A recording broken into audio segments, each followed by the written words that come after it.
Ya, kembali bersama kami di Indonesia Bicara. Kalau di segmen sebelumnya kita sudah bergabung dengan jubir penanganan COVID Pak Yuri dan juga ada Mbak Naim, virologis terkait bagaimana perkembangan dari corona untuk saat ini di tanah air. Dan kita di segmen ini coba menghadirkan beberapa paket untuk Anda pemirsa. Yang pertama ini guna mempercepat pemeriksaan spesimen pasien suspek corona. Kementerian Kesehatan menetapkan 12 laboratorium pemeriksaan corona di Indonesia dan pemeriksaan spesimen COVID-19 ini dipastikan tidak dikenakan biaya.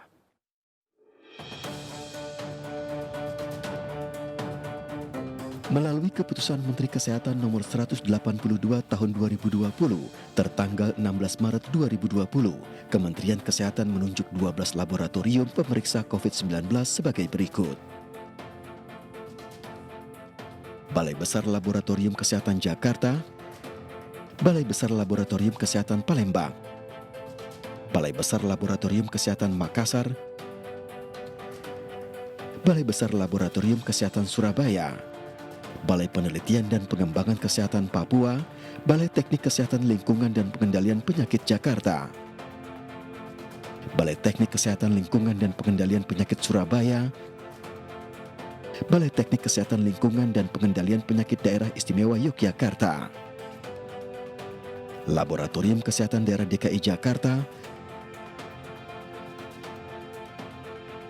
Lembaga Biologi Molekuler Eijkman Jakarta, Fakultas Kedokteran Universitas Indonesia Jakarta, dan Fakultas Kedokteran Universitas Erlangga Surabaya.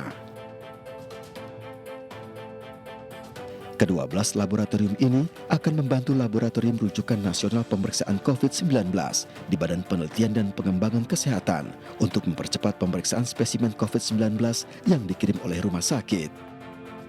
Pemeriksaan spesimen COVID-19 dipastikan tidak dikenakan biaya.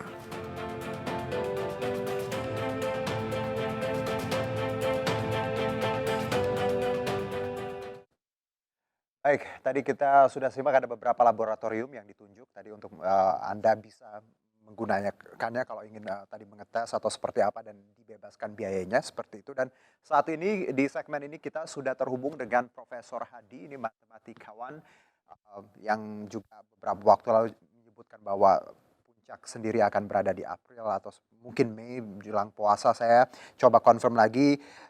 Prof Hadi, selamat malam. Mas Juno. Halo Prof. Bagaimana Mas Juno? Ya, Prof Hadi, terima kasih sudah bergabung sama kami, Prof. Sama-sama Mas, terima kasih Ya, Prof, juga. kita bicara puncak. Banyak sekali prediksi atau juga penelitian bahwa memang kabarnya jumlah akan terus bertambah. Tentu ini bukan harapan kita bersama, tapi untuk jaga-jaga saja, Prof. Dari insight yang Anda bisa hadirkan untuk kami, seperti apa, Prof? Terima kasih. Pertama saya ingin menyampaikan bahwa matematika tidak akan bisa memprediksi 100% ketepatan apa yang akan terjadi di depan. Model matematika hanya bisa memprediksi untuk mempersiapkan kemungkinan-kemungkinan dari yang terbaik sampai yang terburuk. Nah, untuk bisa mendekati kemungkinan yang ada di lapangan, tentu saja model matematika itu harus terus diperbaiki. Baik. Nah, itu perlu bantuan dari banyak pihak. Nah, sementara sudah ada beberapa perhitungan dari kawan-kawan matematikawan di Indonesia. Ada beberapa model yang dipakai. Baik. Yang salah satunya adalah bahwa kemungkinan untuk coronavirus ini di Indonesia COVID-19 ini bisa jadi puncaknya kurang lebih sekitar 2 bulan lagi. 2 bulan lagi, berarti di April, Mei, seperti itu? Iya, insya Allah. Mudah-mudahan sih salah. Harapannya tentu saja kita berharap salah. Kita selalu berharap yang terbaik. Tapi kalau berdasarkan perhitungan yang ada saat ini, bisa jadi puncaknya nanti di akhir sebelum bulan Ramadan, sebelum akhir April ya. Baik, ya tentunya kita berharap ya untuk jaga-jaga ya Prof, tidak ada salahnya. Tapi harapan kita tentunya tidak semasif yang kita perkirakan. Nah Prof, perhitungan ini mulai dari kasus pertama seperti itu di awal Maret. Iya, perhitungan yang kami lakukan, kita mulai dari laporan pertama tanggal 2 Maret. Ya. Kemudian kita hitung mundur dengan prediksi data yang ada apa yang mungkin terjadi sekian hari kemudian, sekian minggu kemudian. Oke. Lalu Prof, kalau bicara akhirnya tadi perhitungan bisa memperkirakan mungkin ada di, Maret atau April atau mungkin sebelumnya. Kenapa, bulan ini yang muncul Prof? Variabel apa Prof yang menentukan akhirnya ya kiraan kita seperti itu Pak, dari matematika bahwa mungkin ada di April atau Mei atau mungkin Maret ini, Prof? Saat ini secara jujur kita harus mengakui bahwa data yang ada itu sangat sedikit untuk bisa kita katakan model matematikanya itu bisa dipercaya. Baik. Jadi kita masih memerlukan banyak data dan untuk itu kita perlu kerjasama dari banyak pihak. Mhm. Saat ini baru dengan data yang ada yang sedikit itu dan mudah-mudahan selalu sedikit. Oke. Tapi dari yang sedikit itu kita memprediksikan akan ada kenaikan yang bersifat eksponensial Betul betul. dan itu perlu tindakan yang serius untuk bisa Oke. memotong supaya tidak terus naik. Ya, saya juga tadi di segmen sebelumnya sudah, bergabung juga bersama Pak Yuri, jubir Covid juga terkait ini bahwa angka sudah mencapai 227 untuk saat ini dan kalau kita lihat ini trennya kan memang, Prof Hadi, ada penambahan setiap hari. Apakah ada hitung-hitungan juga Prof bahwa nantinya maksimum di angka berapa Prof? Kira-kira mungkin? Eh, Sebetulnya bergantung dari skenario dan itu yang tadi saya sampaikan kita memerlukan input data. Jadi kalau model yang misalkan saya pakai yang saya sampaikan di media sosial itu yang saya sebut mungkin prediksi terburuk gitu. Jadi untuk seandainya tidak ada pengobatan, tidak ada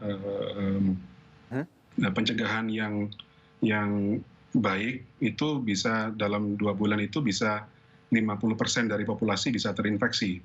Oke. Baik, Prof, kalau bicara masa, ini, darurat ini yang ditetapkan oleh BNPB, kita tahu ini diperpanjang 91 hari sampai tanggal 29 Mei 2020. Anda melihat angka ini hitung-hitungannya seperti apa, Prof?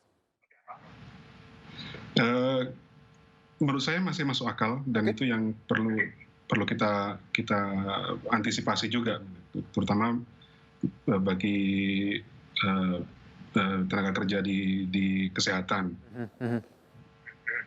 Baik, Prof, kalau kita bicara, keterbukaan data, banyak masyarakat yang punya keraguan, wajar seperti itu. Tapi kita juga tetap harus, percaya pada pemerintah penanganannya seperti itu. Bahwa angka yang sekarang sebenarnya jumlah di luar sana, ya lebih besar dari apa yang disajikan pemerintah untuk masyarakat saat ini. Anda,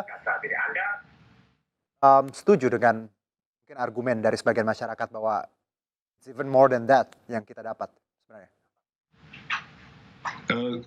Peluang itu kita harus akui tidak mungkin tidak ada. Pasti Oke. ada kemungkinan seperti itu. Mhm. Bahkan negara-negara besar di barat saja, beberapa itu mengakui bahwa bisa jadi data yang mereka kumpulkan itu bukan data yang ada di lapangan karena keterbatasan peralatan dan sebagainya. Oke.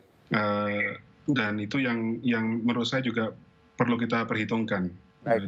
dalam model matematika yang kita buat juga. Baik, Prof, kalau opsi dari lockdown sendiri, Prof, kita tahu bahwa banyak pihak yang mendesak pemerintah harus tadi melakukan lockdown, namun ini tidak semudah ya ketika kita ingin melakukan sesuatu misalnya warning atau seperti apa, karena lockdown perlu tadi kajian dan hal-hal yang harus dipertimbangkan. Anda melihat urgensi untuk Indonesia sendiri, apakah lockdown harus segera dilakukan atau bukan pilihan utama untuk saat ini?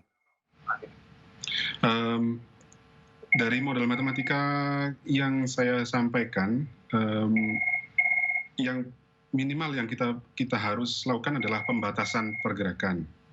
Nah, apakah itu dalam bentuk lockdown total atau seperti apa? Ini yang perlu kita kaji bersama.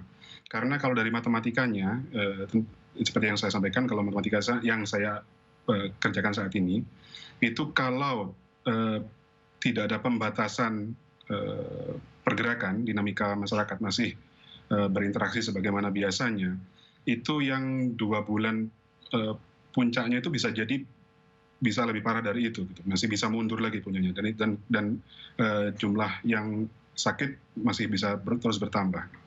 Jadi pembatasan pergerakan itu diperlukan dalam bentuk seperti apa. Nah ini yang tentu saja saya membutuhkan masukan dari banyak pihak juga. Oke, dan kalaupun lockdown juga resikonya harus dihitung ya Prof, baik itu ekonomi tadi dan juga mobilitas dan juga hal-hal lain karena kita tahu lockdown ya kalau compare-nya apple to apple ya sama Malaysia ataupun Singapura negaranya secara geografis juga beda dan jumlah penduduknya juga kita lebih banyak. Jadi susah untuk compare-nya ya Prof ya. Betul, betul. Dan beberapa matematikawan juga sedang mempersiapkan ke sana, memasukkan efek dan faktor ekonomi, karena kita tahu kondisi masyarakat kita juga seperti apa, keperluan masyarakat seperti apa, kalau kita lockdown total juga nanti pengaruhnya seperti apa, resistensi dari masyarakat juga seperti apa. Nah, ini beberapa kawan matematikawan di Indonesia juga sudah mulai bergerak ke arah sana, memperhitungkan faktor-faktor itu dalam permodelan kami. Baik, apalagi dalam sejarah Indonesia belum pernah melakukan hal ini. Kalau kita bicara Amerika, ya mereka sudah pernah untuk beberapa hal. Dan kalaupun tanah air tadi, ya Prof, bahwa walaupun lockdown, ada kajian yang mendalam dan resikonya semuanya dipertimbangkan ya Prof. Betul. Oke, Prof, kalau bicara social distancing untuk saat ini kan langkah yang sudah diterapkan oleh beberapa Pemda dan juga Jakarta juga sudah menerapkannya. Anda melihat atau punya evaluasi Prof terkait ini, apakah ini cukup efektif atau memang tadi warning ini harusnya punya juga kekuatan hukum? Karena kalau bicara cuma warning, ya semua orang bisa patuh, bisa juga tidak sepertinya.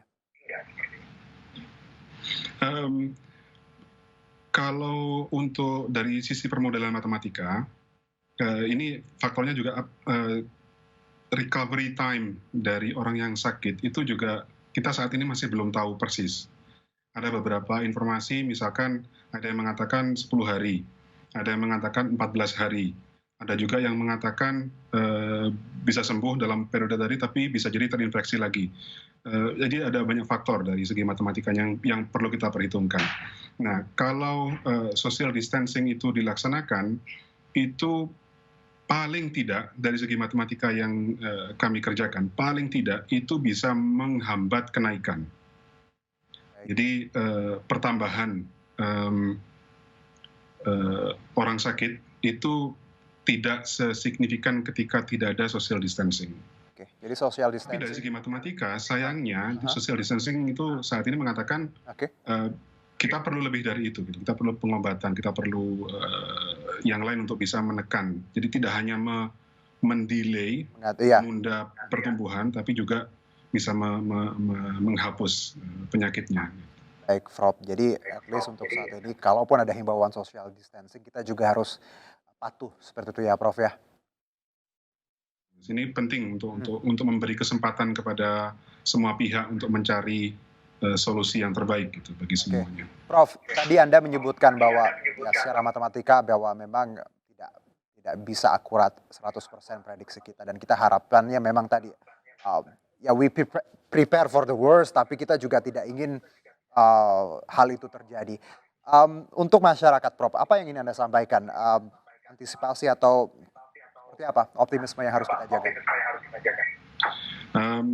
Saya ingin menyampaikan kepada semuanya, mengajak bahwa kita sebagai bangsa yang besar, bangsa yang kuat, kita harus saling mendukung satu sama lain. Kita tidak bisa bercerai-berai gitu. Ini posisi yang genting. Tanpa kesatuan, tanpa kerjasama yang bagus, susah kita bisa melewati masalah yang besar ini. Jadi saya mengajak kita semua untuk saling dukung, saling membantu. Seandainya nanti misalkan ada lockdown, ya kita saling membantu tetangga gitu yang memerlukan kita bantu gitu. Ya, jadi humanity ditempatkan di posisi teratas ya, Prof. Saling bantu tanpa pandang bulu, ras apapun itu agamanya, kita harus bahu-membahu ya, Prof, untuk Indonesia. Betul. Terima kasih Prof Hadi Susanto atas waktunya. Terima kasih juga, selamat bekerja untuk teman-teman matematikawan. Ini luar biasa insight-nya, terima kasih sudah bergabung. Dan kita akan jeda dulu, Indonesia Bicara akan kembali sesaat lagi.